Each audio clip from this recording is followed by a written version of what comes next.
नमस्कार पूनिया शिलोगेले भाई शो में आज हमने देखा जीत जाती है देवी हेलिया और अत्याचारी सुजावदौला की होती है हार।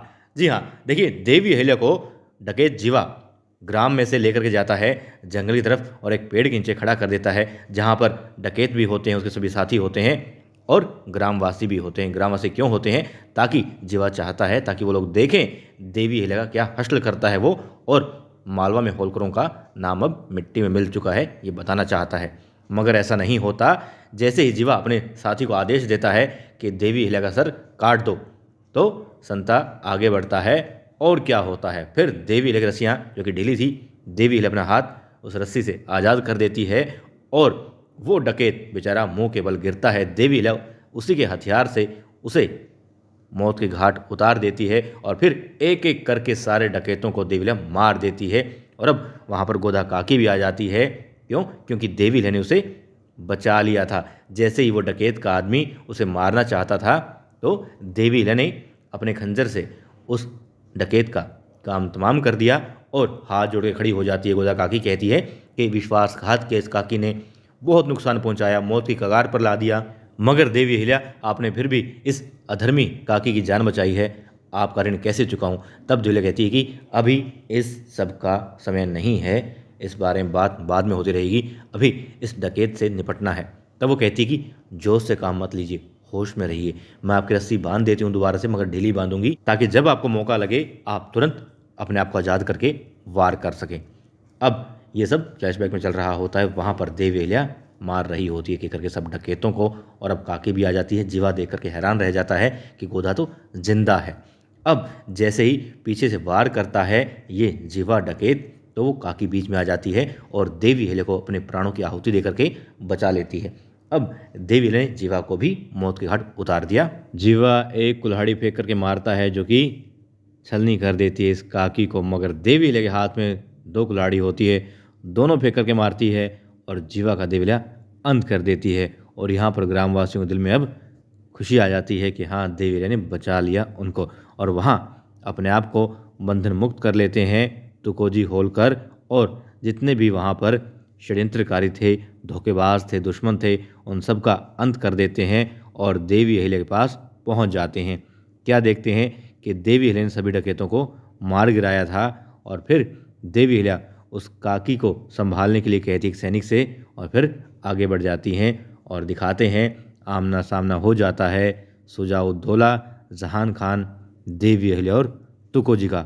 वहाँ पर कहीं भी नज़र नहीं आ रहे होते हैं गंगूबा, और फिर दोनों का जब सामना हो जाता है तो देवी अहिल्या मार गिराती है उस सुजाउद्दौला के अहंकार को कि वो मालवा पर विजय प्राप्त कर लेगा।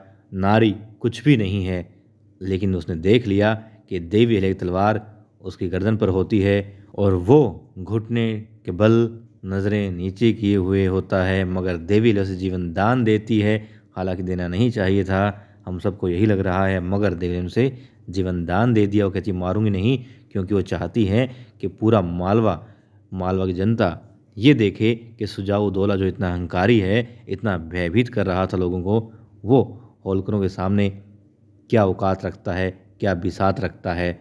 और फिर कहती है कि अब कभी भी सुजाउद्दौला यदि अपनी खैरियत चाहते हो तो कभी भी मालवा की तरफ अपनी नज़रें उठा करके देखना मत।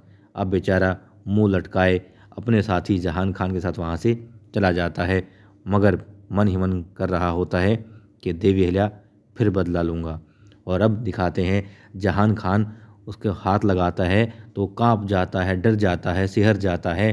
फिर कहता है जहान खान कि सरकार मैं हूँ आपका साथी जहान खान। फिर वो चिल्लाता है अहिल्या अहिल्या। और अब दिखाते हैं महल से बाहर मिलती है द्वारकाबाई साहब से सीताबाई होलकर और कहती है कि मैं वाड़े में नहीं आऊँगी, क्योंकि जैसे जहाँ नारायण का अपमान हो तो वहाँ लक्ष्मी नहीं रहती, बिल्कुल वैसे ही जहाँ गुन्नू जी का अपमान हो रहा हो वहाँ सीताबाई होलकर कैसे आ सकती है, कैसे रह सकती है। वो कहती है अब आप चुन लीजिए, या तो आपको क्या करना है ये देखिए, या फिर अपनी बेटी से मुंह मोड़ लीजिए, वो आपके पास कभी नहीं आएगी। अब बेचारी विवश हो जाती है, कहती मैं कोशिश कर तो रही हूँ, लेकिन वो कहती है लेकिन कोशिश को अधूरा कर देती है, कम कर देती है आई। तो अब आप सोचिए आपको करना क्या है। अब दिखाते हैं द्वारकाबाई साहब पहुँच जाती है महल में वापस और देखती है कि गौतम सरकार रात होने को मगर अब भी प्रार्थना कर रही है, पूजा कर रही है, शिव भगवान के आगे अरदास कर रही है। तो कहती है कि देखो अपनी बहू के लिए कितनी पूजा कर रही है, कितना व्रत कर रही है, और जावई साहब के लिए और बेटी के लिए यदि मैं कुछ करती हूँ तो गलत हो जाती हूँ। अब वो भी प्रार्थना करने लग जाती है और दिखाते हैं वहाँ पर देवी अहिल्या। अब उन्होंने अपने वस्त्र बदल लिए हैं, अब वो रानी वाले वस्त्रों में हैं। तुकोजी होलकर ने भी अच्छे वस्त्र पहन रखे होते हैं जो वो अक्सर पहनते हैं, और बहुत सारे लोग होते हैं, नदी पर होते हैं।